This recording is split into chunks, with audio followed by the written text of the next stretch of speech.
Yes, good luck. Thank you very much, Matt. Now, time for today's guest. It was back in 1985 that fighting couple Dempsey Makepeace first scoured the streets of London, looking for criminals in front of 20 million viewers. Almost 40 years later, and Glynis Barber has found herself on the other side of the law now, playing Hollyoaks' gangster Norma. So here to talk health, happiness and Hollyoaks, of course, please welcome Glynis Barber.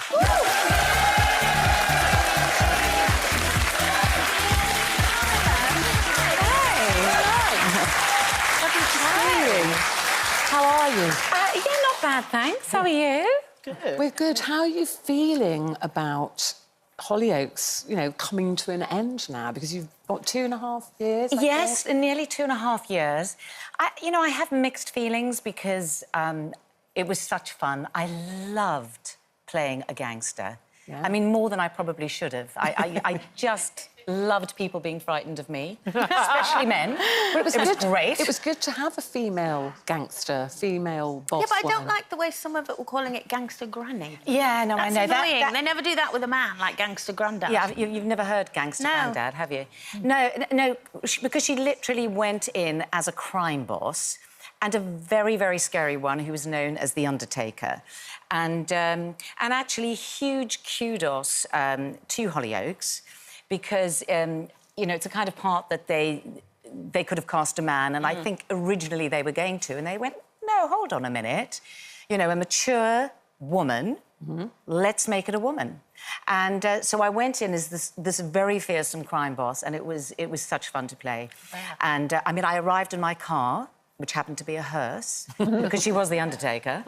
And there'd been a build-up, because they'd been talking about the character for months, and everyone was talking about the Undertaker, and they were all terrified.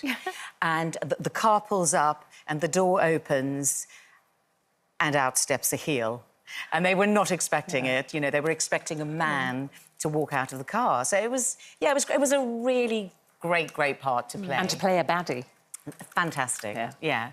And then, of course, it softened as time went on, because then it turns out that she was the mother of Warren Fox, so, they tried to forge a relationship, although she had dumped him in a home when he was a toddler, so, took him a while to get over that. But eventually he did. Were you allowed much kind of say or influence of how you played her? Did you have a backstory for you? Did you like her? Yeah, yes, we sort of did a workshop to begin with where we sort of thrashed some things out. And I didn't want to play her as a psychopath. So I said to them, I see her as a businesswoman. So she's not killing for pleasure. I mean, she usually gets someone to do it for her anyway, but she does do a lot of threatening. And she's a businesswoman in a very, very tough world. And to survive in that world as a woman, she has to be tougher than the men, and we all know that's true. So, yes, I wanted to play it very much, sharp suits, businesswoman, happens to be what she does. So that's sort of the angle I went for. Well, you can see it tonight, Thursday night. No, not tonight, sorry, Thursday night at 7 p.m. on E4, and then it's Monday. Next Monday is your final episode, I believe. Is it? I don't know. I thought it was Thursday, but I could Well, my totally esteemed be wrong. producer, Matty, tells me it is. And I he knows don't everything. even know. Yeah. Let's talk about health and menopause and all those things, because you look amazing, and we say it every time you come on here. Thank you. And also, when you did Dempsey Makepeace, we all wanted your hair. I absolutely wanted your hair, and you still look amazing. And I know that you are very involved in health and wellbeing, and you have your own website dedicated yes, to that. I'm very passionate. For years, I've been passionate about health. I don't know why. It sort of randomly happened to me, sort of probably in my late 20s, because I had no interest before. And I just became more and more interested. And, I started eating organically. I started changing the way I ate. I started to exercise, put shoes on and went running.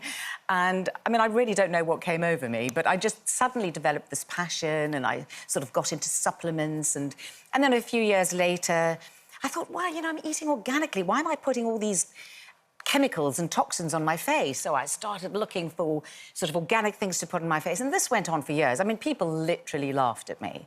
And then when I went on well, X, as it's now called, people kept asking me questions. I think I was maybe in EastEnders at the time, and people kept saying, well, what do you do? What are you wearing? What do you this? What products do you use? What do you eat? And I was inundated by people asking questions. So I sort of facetiously said one day, maybe I need to start a website. And everyone went, yes, yes, yes. So, I mean, it was not my intention. So I started Ageless by Glynis Barber, which has now been going, for over 10 years. And then in the pandemic, I extended it to a YouTube channel because I thought, there's so much to say here. And I'll talk to someone about makeup, I'll talk to someone about beauty products, and then I'll talk to a cardiologist about cholesterol. And so I'm very, very into health. Like women sharing tips of what fascinates me is that there are one or two things that you've always done. And you said you ran, and I know that you used to go to the gym a lot, but then after COVID, you changed. You have meditated. That's really impressive. Yes. Every day. Well, no, not every day. How often do you meditate then? Well, I meditate when I feel I need to. I mean, I did go through a phase many years ago where I was really into meditation.